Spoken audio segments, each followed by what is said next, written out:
19 জুলাই শুক্রবার। শিক্ষার্থীদের আন্দোলন রোধ করতে ঢাকা মেট্রোপলিটন পুলিশ ঢাকায় অনির্দিষ্টকালের জন্য সব ধরনের সভা সমাবেশ ও মিছিল নিষিদ্ধ ঘোষণা করে। সরকারের উচ্চ পর্যায় থেকে বাংলাদেশ রেলওয়ে কর্তৃপক্ষকে ঢাকার সাথে সারা দেশের ট্রেন চলাচল বন্ধ রাখার নির্দেশ দেওয়া হয়। আগের দিনের মতো এদিনও সারা দেশে সকল ধরনের ইন্টারনেট বন্ধ করে রাখা হয়। সারা দেশে শিক্ষার্থীদের ডাকা সর্বাত্মক অবরোধ চলে। সকাল 10টার দিকে মুখে কালো কাপড় বেঁধে রাজশাহী প্রকৌশল ও প্রযুক্তি বিশ্ববিদ্যালয়ের শিক্ষকরা প্রতিবাদ জানান। বেলা 1:45টার দিকে আন্দোলনকারীরা কিশোরগঞ্জের ভৈরব থানা ঘেরাও করলে থানার ভেতর থেকে পুলিশ সদস্যরা ছররা গুলি ছোড়েন। এতে শতাধিক ব্যক্তি আহত হন। ঢাকার উত্তরা, মোহাম্মদপুর, বাড্ডা, পল্টন সহ কয়েকটি এলাকায় পুলিশের সঙ্গে আন্দোলনকারীদের সারাদিন দফায় দফায় সংঘর্ষ, পাল্টাপাল্টি ধাওয়ার ঘটনা ঘটে। মিরপুরে জুমার নামাজের পর বেলা 3টার দিকে কাজীপাড়া, শেওড়াপাড়া এবং মিরপুর 10-এর বিক্ষুব্ধ জনতা রাস্তায় বেরিয়ে আসে। সাভারে বিকাল 3টা থেকে জাহাঙ্গীরনগর বিশ্ববিদ্যালয়ের প্রধান ফটকের সামনে ঢাকা আরিচা মহাসড়কে হাজারো শিক্ষার্থী জড়ো হন। বিকাল 4টার দিকে শিক্ষার্থীরা ঢাকার রামপুরা থানা ঘেরাও করেন। ইসলামী ছাত্র আন্দোলন বাংলাদেশ জামালপুর জেলা সভাপতি আল আমিন রুহানির নেতৃত্বে শিক্ষার্থীরা অবরোধের মাধ্যমে অচল করে দেয় জামালপুর শহর। এদিন শুক্রবার কমপ্লিট শাটডাউন বা সর্বাত্মক অবরোধ কর্মসূচি বাস্তবায়ন এবং আমিরের নির্দেশনা অনুযায়ী জেলায় জেলায় ইসলামী আন্দোলন বাংলাদেশের বিক্ষোভ মিছিল অনুষ্ঠিত হয়। শিক্ষার্থীদের উপর ছাত্রলীগ ও পুলিশের নির্মম হামলার প্রতিবাদে এবং জড়িতদের গ্রেফতারের দাবিতে পল্টন, বাইতুল মুকাররমে বিক্ষোভ মিছিল ও সমাবেশ করে ইসলামী যুব আন্দোলন বাংলাদেশ। মিছিল পূর্ব সমাবেশে প্রধান অতিথির বক্তব্য রাখেন পীর সাহেব চরমনাই। তিনি ছাত্রদের আন্দোলনে অকুণ্ঠ সমর্থন ব্যক্ত করে শিক্ষার্থীদের অভিভাবক সহ সবাইকে জালিমের বিরুদ্ধে রাজপথে নেমে আসার আহ্বান জানান। তিনি বলেন, এই জালিম সরকারের আগ্রাসনের বদলা পতন ছাড়া হতে পারে না। সরকার ছাত্রদের খুন, পঙ্গু এবং মা বোনদের বিধবা করছে। শক্তিশালী ফিরাউন টেকেনি, বর্তমান আওয়ামী জালিম সরকারও টিকবে না। সরকার পাখির মতো গুলি করে মানুষ মেরে রক্তের নেশায় মেতে উঠেছে। ডাইনি সরকার। আর কত লাশ চাই? আর কত রক্ত হলে হাসিনার রক্তের নেশা মিটবে? জাতি জানতে চায়। আমার ভাইদের আজকে যে রক্ত ঝরিয়েছে, জান ঝরিয়েছে, এই অবস্থায় কখন ইসলামী আন্দোলন বাংলাদেশ, কোন বাংলাদেশের সচেতন নাগরিক, কোন হৃদয়বান মানুষ তারা ঘরে থাকতে পারে না। পীর সাহেব চরমনায়ের উপস্থিতিতে সমাবেশ চলাকালে পুলিশের গুলিতে সেদিন গুলিবিদ্ধ হন অর্ধ শতাধিক নেতাকর্মী। পুলিশের সাথে ধাওয়া পাল্টা ধাওয়ায় আহত হয় প্রায় 3 শতাধিক নেতাকর্মী। এদিন পুলিশি হামলায় আহত শিক্ষার্থীদের কেন্দ্রীয় কার্যালয়ে এবং আল কারিম জেনারেল হাসপাতাল সহ বিভিন্ন হাসপাতালে চিকিৎসা সহায়তা প্রদান করে ইসলামী আন্দোলন বাংলাদেশ। এদিন বাদ জুমা আন্দোলনরত শিক্ষার্থীদের উপর অমানবিক হামলার প্রতিবাদে বরিশালে বিক্ষোভ সমাবেশ হয়। সমাবেশে সিনিয়র নায়েবে আমির মুফতি সৈয়দ মোহাম্মদ ফয়জুল করিম বলেন, হয়তো সামনে যাবে অথবা মৃত্যুবরণ করবে, এর বাইরে কোনো রাস্তা নাই। আমরা যদি জেলে যাই, তোমরা যারা থাকবে তারা আন্দোলন করবে। এখানে যারা আছো তারা যদি জেলে যাও, তাহলে যারা থাকবে তারা আন্দোলন করবে। যারা বাঁচবা তারা সংগ্রাম করবা। এই শাহী জালিমের বিরুদ্ধে আন্দোলন করব, সংগ্রাম করব, বিপ্লব করব ইনশাআল্লাহ। যদি আমরা জেলে যাই, তোমরা যারা থাকবে তারা আন্দোলন করবে। এখানে যারা আছে তারা যদি জেলে যাও, যারা থাকবে তারা আন্দোলন করবে। যারা বাঁচবে তারা সংগ্রাম করবো, যারা বাঁচবে তারা সংগ্রাম করবো। এই শাহী জালিমের বিরুদ্ধে আন্দোলন করবো, সংগ্রাম করবে। 19 জুলাই বাইতুল মুকাররম যুব আন্দোলনের প্রোগ্রামে ইসলামী ছাত্র আন্দোলন বাংলাদেশের কেন্দ্রীয় সহ সভাপতি ইউসুফ আহমদ মানসুর বলেন, এবার যদি আমাদের সমস্যা সমাধান না করা হয় তাহলে আওয়ামী সন্ত্রাসীকেও বাংলাদেশ থেকে বহিষ্কার করব ইনশাআল্লাহ।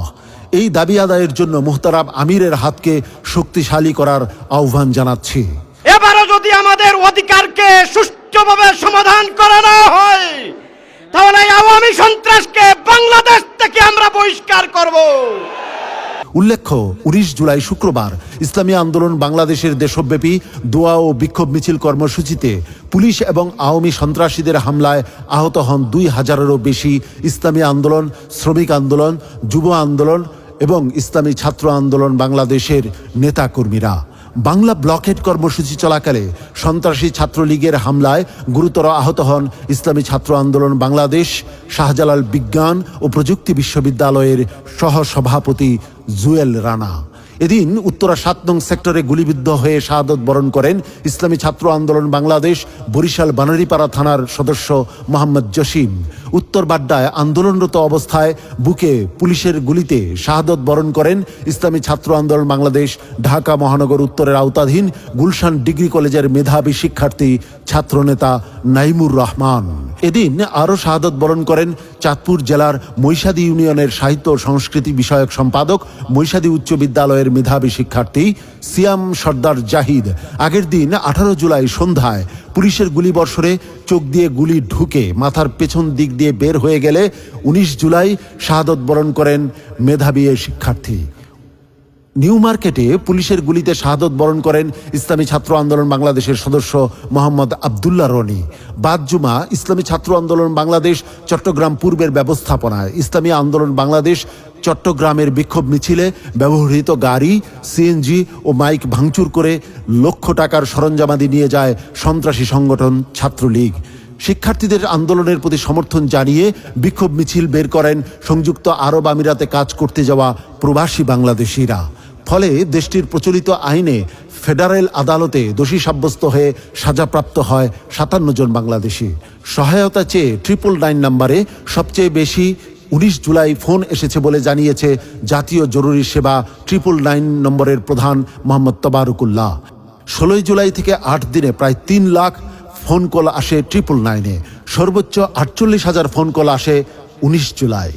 সংবাদ প্রতিবেদন অনুযায়ী রাজধানীর বিভিন্ন এলাকায় গুলি ও সংঘর্ষে কোটা বিরোধী আন্দোলনে এদিন নিহতের সংখ্যা বেড়ে দাঁড়ায় 105 জন। আহত হন শিক্ষার্থী, রাজনৈতিক দলের নেতা কর্মী, পুলিশ, সাংবাদিক, পথচারী সহ কয়েকশো। শুরু থেকে এ আন্দোলনে ছিলেন শুধু শিক্ষার্থীরা, তবে এদিন থেকেই রাজধানীর বিভিন্ন এলাকায় স্থানীয় লোকজনও অংশগ্রহণ করতে শুরু করেন। মধ্যরাতে আটক হন বৈষম্য বিরোধী ছাত্র আন্দোলনের অন্যতম কেন্দ্রীয় সমন্বয়ক নাহিদ ইসলাম। আন্দোলনকারীরা জানান 9 দফা দাবি না মানা পর্যন্ত চলবে শাটডাউন। শিক্ষার্থীদের 9 দফা দাবি: 1. আইন শৃঙ্খলা রক্ষাকারী বাহিনীকে অবৈধ উপায়ে ব্যবহার করে ছাত্র হত্যার দায় নিয়ে স্বরাষ্ট্রমন্ত্রী আসাদুজ্জামান খান কামাল এবং সড়ক পরিবহন ও সেতুমন্ত্রী ওবায়দুল কাদেরকে মন্ত্রী পরিষদ এবং দল থেকে পদত্যাগ করতে হবে। ঢাকা সহ যত জায়গায় ছাত্র শহীদ হয়েছে সেখানকার ডিআইজি, পুলিশ কমিশনার ও পুলিশ সুপারদের চাকরি থেকে বরখাস্ত করতে হবে। 3. ঢাকা বিশ্ববিদ্যালয়, জাহাঙ্গীরনগর বিশ্ববিদ্যালয় ও রাজশাহী বিশ্ববিদ্যালয়ের উপাচার্য ও প্রক্টরকে পদত্যাগ করতে হবে। 4. যে সকল পুলিশ সদস্য শিক্ষার্থীদের লক্ষ্য করে গুলি করেছে এবং ছাত্রলীগ, যুবলীগ সহ যে সকল সন্ত্রাসীরা শিক্ষার্থীদের ওপর নৃশংস হামলা চালিয়েছে এবং পরিচালনার নির্দেশ দিয়েছে তাদেরকে আটক করে এবং হত্যা মামলা দায়ের করে দ্রুত সময়ের মধ্যে গ্রেফতার দেখাতে হবে। 5. দেশব্যাপী যে সকল শিক্ষার্থী ও নাগরিক শহীদ ও আহত হয়েছেন তাদের পরিবারকে ক্ষতিপূরণ প্রদান করতে হবে। 6. ঢাকা বিশ্ববিদ্যালয়, জাহাঙ্গীরনগর বিশ্ববিদ্যালয়, চট্টগ্রাম বিশ্ববিদ্যালয় ও রাজশাহী বিশ্ববিদ্যালয় সহ সকল শিক্ষা প্রতিষ্ঠানে ছাত্রলীগ সহ দলীয় রেজুরভিত্তিক ছাত্র রাজনীতি নিষিদ্ধ করে ছাত্র সংসদকে কার্যকর করতে হবে। 7. অবিলম্বে সকল শিক্ষা প্রতিষ্ঠান ও হলসমূহ খুলে দিতে হবে। 8. যে সকল ছাত্র কোটা সংস্কার আন্দোলনে অংশগ্রহণ করেছেন তাদের কোনো ধরনের একাডেমিক ও প্রশাসনিক হয়রানি না করার নিশ্চয়তা প্রদান করতে হবে। 9. প্রধানমন্ত্রী শেখ হাসিনাকে ছাত্র হত্যার দায় নিয়ে প্রকাশ্যে ক্ষমা চাইতে হবে। পরিস্থিতি বেগতিক দেখে সারা দেশে কারফিউ জারি ও সেনা মোতায়েনের ঘোষণা করে সরকার।